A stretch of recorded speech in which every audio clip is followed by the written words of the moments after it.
Y aquí obviamente este es un barrido porque en realidad meternos en detalles va a ser demasiado complicado, pero la idea es que se queden con la idea macro de que esto es todo un tema. Uno puede meterse y estudiar demasiado porque hay infinita información respecto a esto. Y como digo, esto no es nada, es que está, o sea, no es como una forma correcta de hacer las cosas. En realidad, todos lo hacen de forma distinta porque no, esto es como la parte, es como un arte en sí mismo, el game design. Entonces, por lo tanto, es súper difícil y la idea es que ustedes busquen su propia forma de hacer las cosas, ¿cierto? Eh, entonces, diseño a nivel intermedio. Acuérdense, acá habíamos visto que estaba la experiencia del videojuego y los elementos del videojuego, ¿cierto? Eso es como que lo dijimos a alto nivel, pero ahora lo queremos en profundizar esto. Por lo tanto, tenemos el jugador, el hardware y el videojuego, y acá está lo que es el jugador, está la mente del jugador, está el mundo del videojuego en el videojuego, esos son como los elementos, yo lo que desarrollo son el mundo del videojuego, también desarrollo una interfaz virtual que interactúa con el hardware de lo que, no sé, dónde va a estar ejecutándose el videojuego, y eso produce un output físico que puede ser visual, puede ser sensorial, por ejemplo, vibración en un control, o, o la misma la imagen en la pantalla, por ejemplo. Y eso obviamente se proyecta, se captura a través de los sentidos del jugador, y eso pasa, esa información pasa a la mente del jugador. Y eso obviamente a través de los músculos se ejecuta como un input físico que va de nuevo al juego, y esto se produce un loop constante que es lo que es cuando el jugador juega el juego, ¿cierto? Ahora, si uno estudia estos elementos, y hay mucha bibliografía respecto a esto, de estudiar punto a punto y qué tipo de cosas hacer, pero aquí vamos a verlos todos muy a grandes rasgos, pues si se fijan, uno puede irse al detalle de esto y estudiarlo, y bueno, mucha bibliografía respecto a esto. Las dinámicas del videojuego, como lo vimos antes, es como la interacción de todo esto, por lo tanto las dinámicas se producen prácticamente en casi todos los eslabones o todas estas flechitas, en realidad. Y el game design, por lo tanto, son como cosas que yo aquí, lo que voy a ir comentándole a grandes rasgos, es como buenas prácticas, en realidad, o como cosas que siempre se sugieren en lo que un buen diseño de juego, o para evitar problemas o gastar tiempo en ciertas cosas, ¿cierto? Entonces aquí los voy a dejar como en verde las cosas que se consideran como dinámica de juego, como cosas a tener en consideración, como tipos de dinámicas que se producen porque el jugador experimenta el juego, qué cosas tener en consideración. Y en esta como caps, o sea, en estos como rectángulos grises voy a dejar lo que son como buenas prácticas en game design. Por lo tanto, ahora nos vamos específicamente al lado de la experiencia, por lo tanto aquí estamos en lo que es el jugador. ¿Cómo interactúa con el videojuego? Vamos viendo. Bueno, acá mucha información, mi idea es que no se queden como específicamente con lo que es cada uno de los conceptos, más que nada la idea macro, pero en realidad, si cuando se estudia esto estás analizado y hay mucho detalle respecto a este tipo de cosas, el videojuego pasa información y algo que se llama calidad, que en realidad no me gusta mucho ese nombre, pero en realidad era súper difícil definirlo otro, pero más que nada como lo que se produce cuando el jugador interactúa, ¿cierto? El gameplay, el contexto, playability, algo que se llama que son conceptos. Pero aquí lo importante y lo que es fundamental, que es para que sepan cómo se produce la experiencia de juego, en realidad es un proceso de información donde se recopila, se analiza, eso obviamente se pasa a través en la mente del jugador, y eso pasa después que esa información se analiza, se toma un proceso de toma de decisiones del jugador, que obviamente le dice al músculo, no se aprieta el botón A, y eso es una acción. Y esa acción se traduce en qué? Obviamente pasa al hardware, que acuérdense que está el input físico, y eso vuelve a pasar. O sea, es como que el videojuego es una caja negra y yo tengo este proceso de análisis de información, hago una acción y después me produce otra información y así sucesivamente. Y ese proceso es lo que es la interactividad del juego. Entonces, súper importante porque todas esas cosas, lo que es el análisis, la recopilación de información, toma de decisión, acción y la interactividad en sí misma, es lo que produce la experiencia del videojuego. Por lo tanto, analizando esos puntos cada uno en específico, yo puedo ver qué tipo de experiencia puedo generar. O sea, yo a esta altura ya tengo que tener definida el tipo de experiencia, lo que quiero hacer, qué cosas quiero modificar para que eso se genere. Y obviamente acá la experiencia de juego depende de muchas cosas en realidad. Obviamente el nivel de satisfacción de los tipos, el tipo jugador, el nivel de satisfacción que tiene, capacidad de análisis, la habilidad que tiene como para manejar el gamepad, etcétera, etcétera.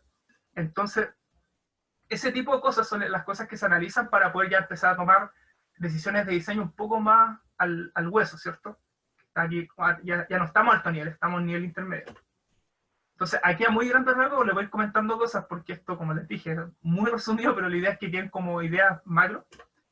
Por ejemplo, respecto al detalle y simpleza, de nuevo, esto pasa en la mente del jugador. Por lo tanto, como pasa en la mente del jugador, tenemos que aprovecharnos de ciertas características de nuestras mentes, ¿cierto? Por lo general, la mente es como de patrones y es súper bueno para sacar como conclusiones muy rápidas de ciertas cosas. No es necesario como mostrarle todo en detalle, en general nosotros rellenamos mucho. Entonces, eso, dejar que el jugador llene el resto.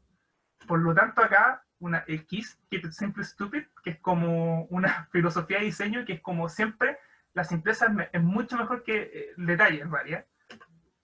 Y el Show Don't Tell, que es que en realidad se aplica a muchas cosas que en realidad, por lo general, no darse vuelta en explicar todo, mejor que haga, ¿cierto? Esto se aplica más como en lo que es el cine, pero en realidad acá en videojuegos como que el jugador juegue más que, no sé, estarle dando explicaciones o mostrarle infinitas cosas, que juegue, ¿no?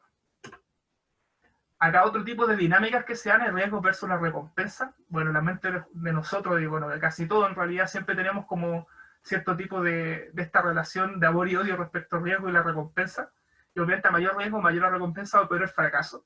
Y aquí es todo el tema del estudio de la versión a riesgo del jugador y existe mucha, de nuevo, información respecto a eso y como tipos de cosas que se pueden hacer y va a ir variando respecto al tipo de juego que voy a hacer. Entonces, obviamente si usted es muy distinto estudiar o hacer el diseño de juego de, no sé, pues, multiplayer que una experiencia single player o de un juego, no sé, pues, un shoot 'em up respecto a una plataforma, no sé.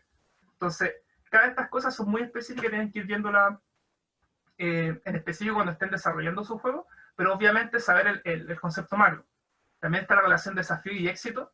Lo que cuesta se disfruta mucho más. Bueno, eso a veces es verdad. Y aquí está lo que es las curvas de dificultad. Todo el estudio de eso es un campo en sí mismo. Habilidades reales versus las virtuales. Es muy importante saber de que en realidad hay dos tipos de habilidades que se producen cuando el jugador juega. Una que son las reales, que es como que las habilidades del jugador van mejorando mientras van jugando. Esto significa que es como el sentido, si se acordaban antes que estaba como los sentidos de uno, recopilan información y están los músculos que ejecutan una acción una decisión que yo tomé. Entonces, ese proceso va mejorando en sí mismo, el jugador. Eso es como la habilidad real del jugador, que va mejorando a medida que voy practicando dentro del juego. Es muy distinto a las virtuales, que son como todos los sistemas de power-up o sistemas de upgrade o nuevos poderes dentro del juego, muy específicos o que se utilizan mucho en lo que son los juegos de RPG, por lo general, son distintas y hay que tenerlo en consideración porque por lo general todo se enfoca a las virtuales. Y en realidad a veces hay que también considerar la habilidad real y cómo eso va relacionado con las virtuales. Perfecto. Seguimos la experiencia. Acá un punto muy importante, lo que es el flow, algo que se habla mucho y que mucha gente en realidad dice que es súper importante, pero a veces no se entiende mucho, o un término un poco muy utilizado y que a veces eso hace que no se entienda el origen o la verdadera intención de lo que es el flow del juego, que en realidad es la relación entre el desafío y la habilidad del jugador. Entonces la idea es que se tiene que llegar a un equilibrio tal y que sea como más o menos permanente, de que la habilidad con el desafío sea lo más que esté dentro como de este canal que está como acá en medio, que se llama el Flow Channel, que está ahí, y que es como lo que se habla en la zona, que es el uso total de capacidad de concentración, porque cuando uno está en ese canal o en esa zona, en realidad es como que el jugador está completamente concentrado y el jugador es uno con el juego. Y eso es una de las cosas, y bueno, de las características más llamativas de lo que es el videojuego como medio, y por lo tanto, si uno lo logra, seguramente tiene algo especial. Objetivos claros, sin distracciones, feedback directo, desafío constante son como cosas características para lograr flow. Pero no, el flow no es como una receta, de hecho no es como algo, pasos a seguir para crear flow, porque el flow es un arte, o sea, tengo que saber crearlo, porque esto de nuevo, el flow pasa en la mente del jugador. Y las curvas de interés, que esto también es una característica que se utiliza también, bueno, acá de hecho este es el ejemplo de lo que es Star Wars, que es como que los jugadores siempre quieren, o sea, no es como que tiene que ser una curva siempre hacia arriba respecto a lo que es, por ejemplo, espectacularidad o tensión dentro del desarrollo, o sea, de cómo progresa un juego, o que el desafío siempre sea más hacia arriba, es que siempre sea un sube y baja. Y que ese sube y baja más encima vaya aumentando, significa. Entonces, estas curvas de interés se usan en absolutamente todo. O sea, en la narrativa, en el diseño de niveles, en absolutamente todo. La idea es tratar de ocuparlo en todo. Entonces, la idea es que sea lo menos parejo posible, que se noten estas curvas. A veces es súper bueno que después de un momento, bueno, bueno, de hecho es cosa que dan los juegos más exitosos, o sea, después no sé, por el nivel más emocionante de todo el juego, viene un momento de tranquilidad porque la mente funciona así, le gusta eso.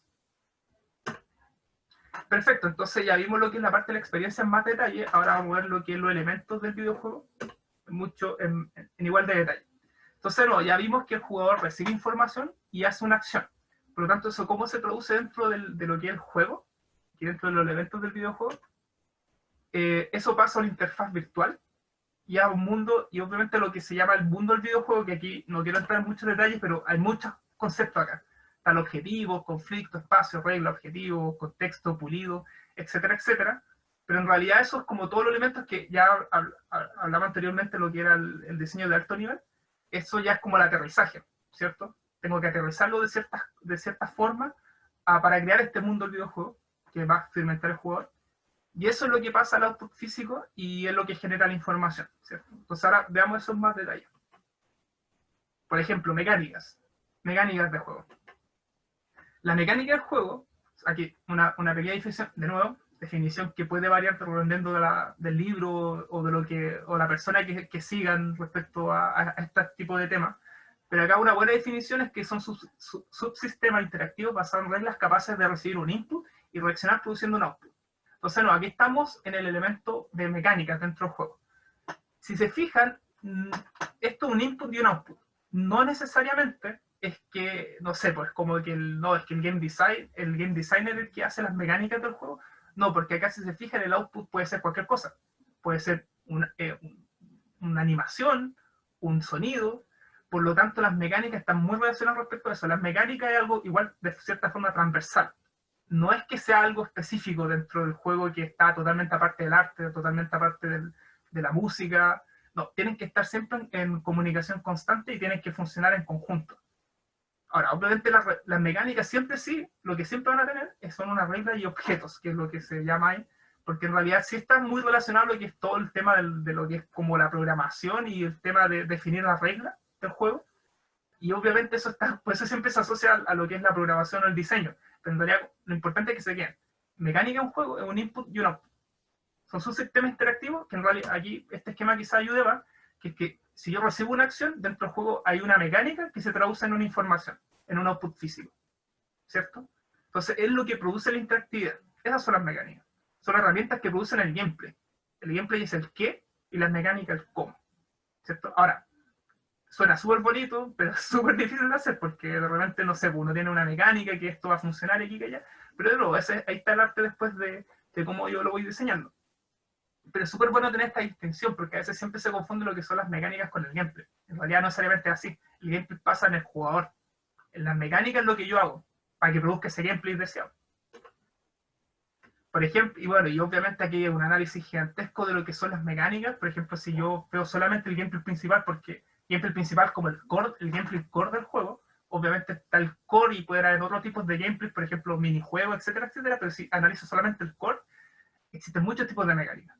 Mecánicas de oposición, mecánicas de realce, ahí están los power-ups, los add-ons, mecánicas alternativas, pero principalmente están las mecánicas centrales, que es como la piedra angular de lo que es el gameplay principal. O sea, las principales mecánicas dentro de lo que es el gameplay principal, ¿cierto? Entonces, esas son las que tienen que brillar, por lejos. O sea, esas son las que yo tengo que sacarle brillo dentro de lo que es el diseño del juego. Por lo tanto, el gameplay central está basado en mecánicas centrales y una buena, por ejemplo, metodología de diseño es que las mecánicas centrales deben ser robustas lo más simple posible y capaces de generar gameplay emergente, o sea, un meta gameplay central. O sea, tengo un gameplay central que está basado en ciertas mecánicas centrales y más encima, yo más o menos planifiqué esas mecánicas para generar este gameplay central, pero que si permite, más encima como generar gameplay emergente, aún mejor. En estos casos, no sé, pues Nintendo es buenísima en esto, de generar mecánicas muy simples que hacen generar gameplay muy expresivo cuando el jugador juega el juego. Perfecto. Otro elemento, está la narrativa. Bueno, aquí no soy tan experto en todos los elementos, así que voy a tratar de hablar lo más general posible, pero un punto muy importante, de hecho acá hay distintos conceptos, y de nuevo, depende de la persona, depende de quién está hablando, del libro, etcétera, etcétera, pero narrativa, historia y plot por lo general son cosas distintas, y por lo general cuando uno habla lo que es desarrollo de juego, se tienden a utilizar como términos como similares o como sinónimos prácticamente, ¿cierto? Por lo tanto, acá algo muy, muy importante es que la narrativa ocurre en la mente de los jugadores. ¿Y eso qué significa? Como ocurre en la mente del jugador, por lo tanto, es como que la narrativa está intrínseca dentro del videojuego. O sea, es súper difícil, de hecho, bueno, da para muchas discusiones, pero yo sostengo, siempre he sostenido que el videojuego siempre tiene narrativa. Lo que hace es que a veces se confunde con historia. Que el juego obviamente no tiene historia, no, pero quizás no tenga historia, pero la narrativa va a tener, porque es como lo que pasa dentro de la mente del jugador que dice, no sé, pues, o sea, podéis tener dos cuadrados disparándose y en la mente del jugador va a pasar que es una guerra, por ejemplo. Es una narrativa y eso hay que tenerlo en consideración y estudiarlo. No se puede dejar como aparte, como decir que el juego no tiene narrativa. Narrativa y gameplay son como el aceite y el vinagre. Teóricamente no se mezclan, pero si los pones en una botella y lo agitas realmente bien, serán muy buenos en la ensalada. Una muy buena frase para decir de que a veces que la narrativa siempre tiene que ir como por su carril por separado y a veces eso no resulta bien. O sea, hay juegos que están, por ejemplo, si la experiencia del juego que se está buscando 100% narrativa, claro, la narrativa va a tener un enfoque mucho mayor, pero la idea es que siempre conversen, porque al fin de cuentas el gameplay es lo principal de un videojuego, ¿cierto? O sea, no es el cine, no es algo, no es una imagen, es algo interactivo. Entonces el gameplay es la esencia de un videojuego. Y la narrativa es lo que le da propósito al gameplay, mediante la presentación de objetivo y conflicto. Cosas como a grandes rasgos para saber, para tener en consideración en términos de diseño de videojuego en lo que es la parte narrativa. Bueno, en estética, bueno, nuevamente yo no soy artista, por lo tanto no sé, no puedo hablar específicamente de qué cosas hacer acá, pero sí les puedo comentar algo que cuando se está trabajando lo que es diseño a nivel intermedio, por lo general no es como que, no sé, pues uno le da, no sé, yo director creativo y le digo al director de arte, por ejemplo, le digo, oye, tiene que ser así esta cosa, y después viene y me entrega el resultado. No, este es un proceso constante e iterativo. Busque referencias, y no solamente que el artista busque referencias para él solo, sino que éstas las comparta y que hable con todo el equipo y las muestre, porque esta conversación constante entre los distintos miembros del equipo hace que se aterrice mejor la experiencia. Porque acuérdense, el foco del diseño del juego es experiencia del juego. Sketching, speed painting, hay muchos tipos de formas de hacer dibujo o diseño rápido. ¿Y por qué aquí se importa la rapidez? Porque yo entre lo más rápido pueda ver cosas, puedo visualizar. Mucha gente funciona en base de forma visual. Yo soy muy visual por lo general. Por lo tanto, a mí cuando me hablan, no, esto tiene que ser de este color, bla, bla, bla, me cuesta mucho imaginármelo. Me gusta verlo, más que... Entonces, a veces los artistas por lo general quieren hacer la cosa más bonita y eso toma tiempo. Y en esta etapa no requerimos cosas finalizadas. De hecho, probablemente si yo hago algo finalizado se va a perder, porque se va a cambiar. En esta etapa necesitamos iterar, conversar, aterrizar el juego. Por lo tanto, entre más rápido se haga, mejor.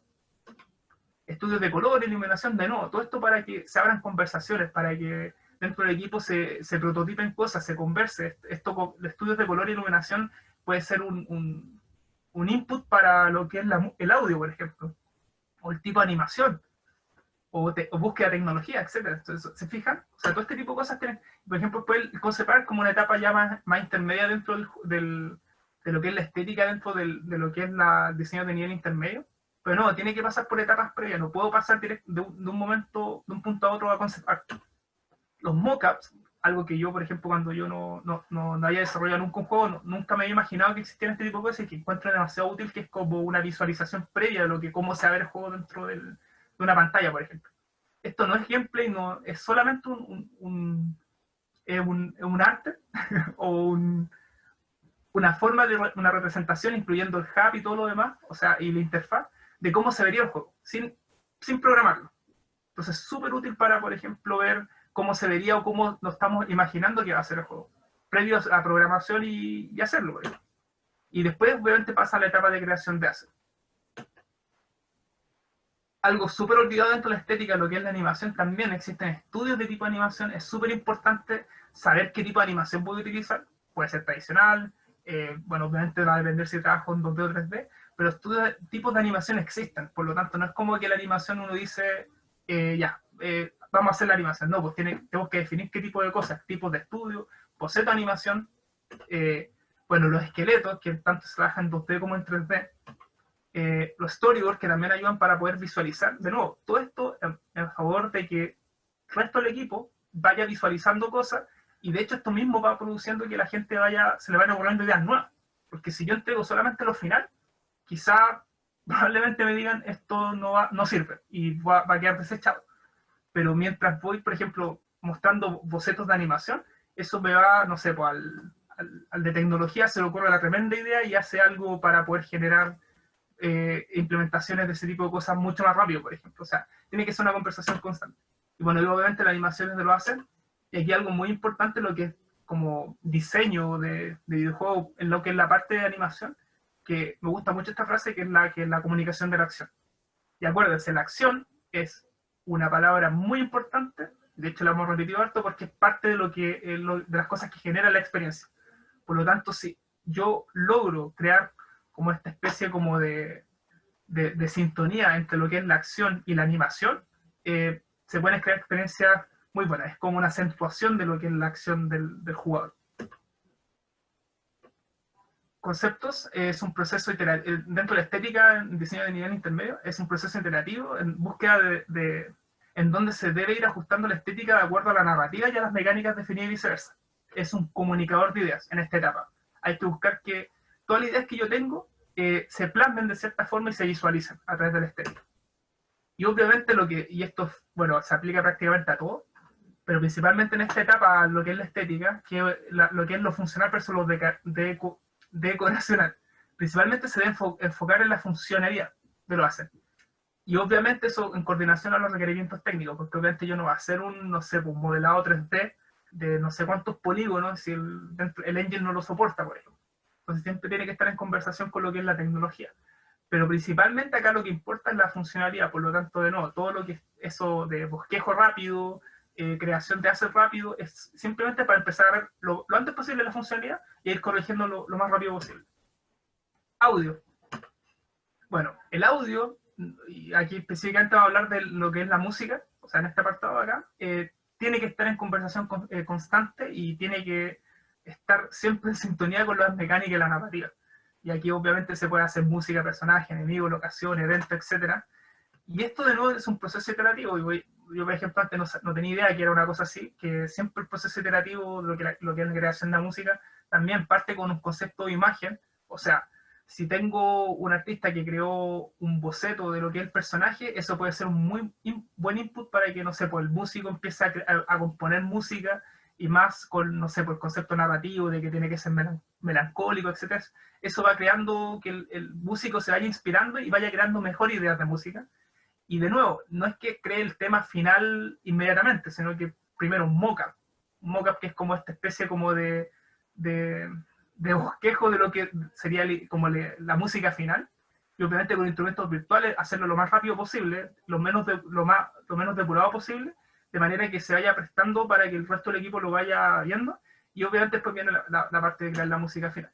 El sonido, que también es algo que está dentro de lo que era apartado del audio y que a veces se deja muy de lado, que es muy importante en mi opinión. De hecho, es muy, muy importante y de hecho está muy relacionado con lo que es la animación.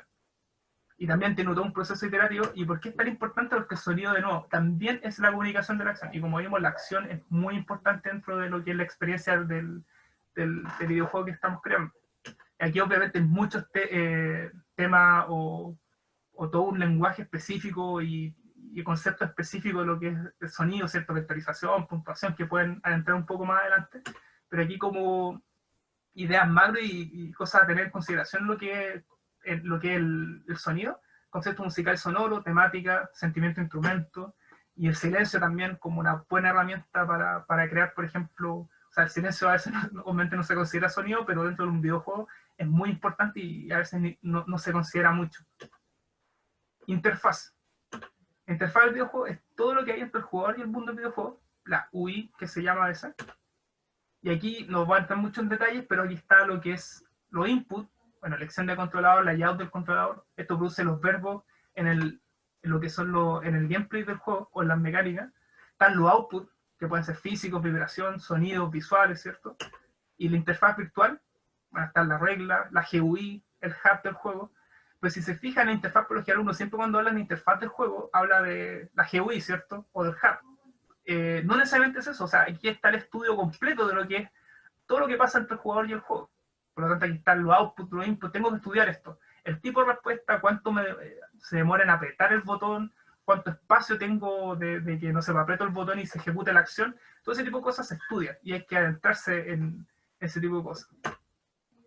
Y aquí, bueno, ideas, conceptos que siempre se tienen que utilizar en lo que es la interfaz, buenas prácticas, lo que es game design en interfaz, transparencia. El jugador no debe notar la existencia de interfaz, porque cuando no la nota, la inversión es mayor. Playability, fácil de usar y entender, o sea, una interfaz que al revés produzca como que menos entiendo el juego, obviamente es peor. Y feedback, el interfaz 100% centrado en el feedback, si el jugador hace algo, debe ocurrir algo. De nuevo, el ciclo de información, acción, información de vuelta, ¿cierto? Si no ocurre algo, el jugador va a sentir que algo está raro y esa inversión va a desaparecer. Por lo tanto, es súper importante que lo tengan en consideración. Bueno, último elemento, tecnología. Bueno, acá obviamente muchas cosas, que está todo lo que es la programación, pero por lo general cosas que se omiten y que no se tienen muy en consideración cuando se hace un videojuego, es que no solamente yo programo el juego, también tengo que crear y seleccionar herramientas, no solamente para los programadores, sino para el resto del equipo. ¿Y por qué? Porque tengo que hacerle la vida lo más fácil posible al resto del equipo. Por ejemplo, si el artista está prototipando y quiere ver eso, no sé, pues del juego lo más rápido posible, crear herramientas para que eso pase. El animador, lo mismo. Con la música, exactamente lo mismo. Entonces, la tecnología no es solamente el desarrollo del juego en sí mismo, o sea, la programación de las mecánicas, sino que también cómo yo ayudo a que los demás prototipen lo más rápido posible. Y aquí también pruebas de límites tecnológicos, y esto es súper importante porque a veces muchos gameplays pasan en base a eso. O sea, por ejemplo, no sé, pues creo una herramienta y esta herramienta permite que hayan 20 jugadores al mismo tiempo en un escenario y deberíamos considerar que hayan 5. Eso hace que exista la posibilidad de que, oye, pero esto es más interesante de lo que habíamos planteado. Y eso hace que, no sé, pues se cambien cosas y se decían. Por lo tanto, también pruebas de límites tecnológicos es muy importante en esta etapa. Y los efectos visuales, que obviamente, no sé, pues siempre se ve de que la parte de los artistas se encargan de lo que es la visualización de cómo se va a ver el juego, pero también la parte de tecnología tiene mucho que decir en eso, lo que son efectos visuales como el uso de shaders, partículas, etcétera, etcétera, que eso no necesariamente tiene que estar el director de arte a cargo, puede estar los mismos personas a cargo de la tecnología, de cómo crear ese tipo de cosas y para mostrárselo al resto del equipo, y eso a veces hace que el equipo se inspire y cree cosas nuevas. Tiene que siempre tecnología al servicio prototipado rápido del resto de los elementos. De nuevo, estamos en diseño a nivel intermedio, por lo tanto, tecnología es al servicio del prototipado rápido. Todo tiene que estar al servicio del prototipado rápido.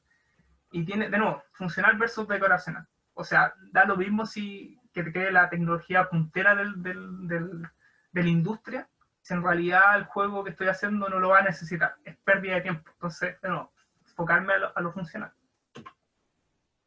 Y por último, el game design, acuérdense que este es como el pegamento de todo y que está dentro de todo también. Aquí esto podemos hablar en nivel intermedio infinidad de cosas, pero de nuevo, como a grandes rasgos, tienen como sus propios apartados. Level design en sí mismo es para hablar horas respecto a eso, ¿cierto?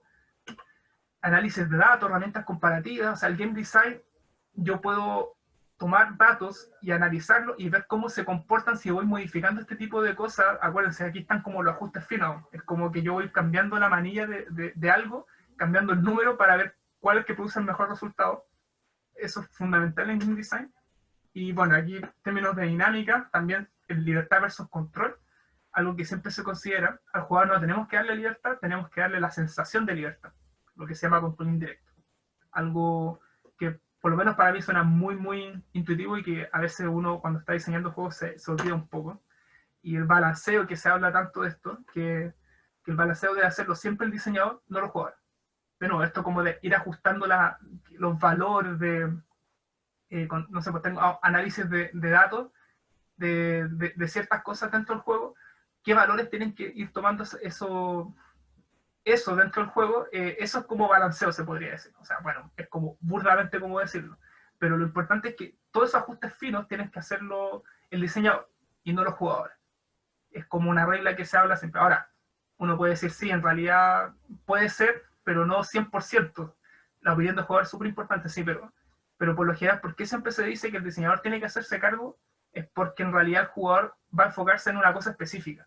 Y aquí estamos hablando del balanceo en términos generales, por lo general. ¿Y quién tiene control respecto a eso? 100% el que sabe todo respecto a lo que es el diseño del juego en sí, el diseñador. Por lo tanto, él es el que tiene que hacerse cargo de eso y no, por lo general, los jugadores. Los jugadores le tienen que dar pistas respecto a cómo balancearlo, pero no cómo hacerlo.